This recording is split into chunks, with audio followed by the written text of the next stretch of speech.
Britaniya ilə Azərbaycan münasibətləri kontekstindən bu belə daha çox yozulur ki, bütün Ermənistan cəmiyyəti İkinci Qarabağ, yəni Vətən müharibəmiz dövründə və ondan sonraki proseslərdə, post-müharibə dövründə də onların siyasətçiləri, politoloqları Azərbaycanın Avropadakı əsas istinad yeri, yəni İtaliyanın yox, ən böyük bizim partnyorumuzu bilirsiniz, Böyük Britaniyanı sayırdılar və Azərbaycan Böyük Britaniya əlaqələrindən çox danışırdılar ki, sırf Azərbaycanı dəstəkləyib, bizi kənara qoyub, yenə burada bir xristian təəssübkeşliyi barəsində mülahizələr söyləyirlər. Biz ermənilərdə bu dəbdir. Yəni, bir məsələ çıxan din don geyindirmək istəyirlər. Yəni, hətta xatırlayırsınız, zaman-zaman bu konflikti də bir çox məsələlərdə din tərəfi yozmaq istəyiblər, alınmır. Çünki belə deyil.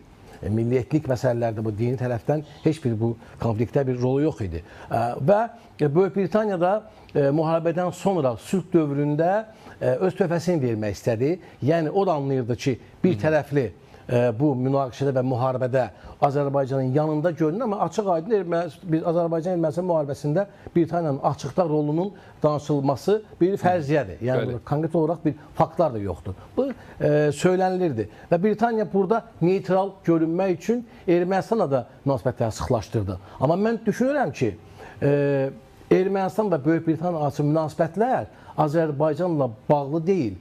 Britaniya burada əsasən Ermənistanı Rusiyanın caynağından alınmasında əsas rolu əlinə almaq istəyir. Siz fikir verirsinizsə, Avropa İttifaqı da buna cəhd göstərir və bunu hansısa formada bacarır. Britaniya da, baxmayaraq ki, Avropa İttifaqı ölkəsi deyil, krallığı deyil, amma istənilən halda o da eyni formada Avropa İttifaqının yolu ilə gedir. Təbii, ümumi siyasətdə, yəni Böyük Britaniya Brexitlə Avropa İttifaqından çıxsa da, amma Avropa üçün verilən qərarlarda siz görürsünüz, Böyük Britaniyanın baş naziri həmin Fransa, Almaniya, digər ölkə rəhbərləri ilə birlikdə hərəkət eləyir. Çünki Avropanın taleyi məsələsi var və əgər daha çox diqqət edirsinizsə, Rusiya-Ukrayna müharibəsində Britaniya ən kəskin reaksiya verən və bu məsələyə daha ciddi yanaşan və Rusiya ilə dueldə görünən Avropada, daha çox Böyük Britaniyadır. Və Böyük Britaniyanın gələcək vizyonunda ümumi siyasi sisteminə baxsaq, Qafqazda Böyük Britaniya möhkəmlənmək istəyir.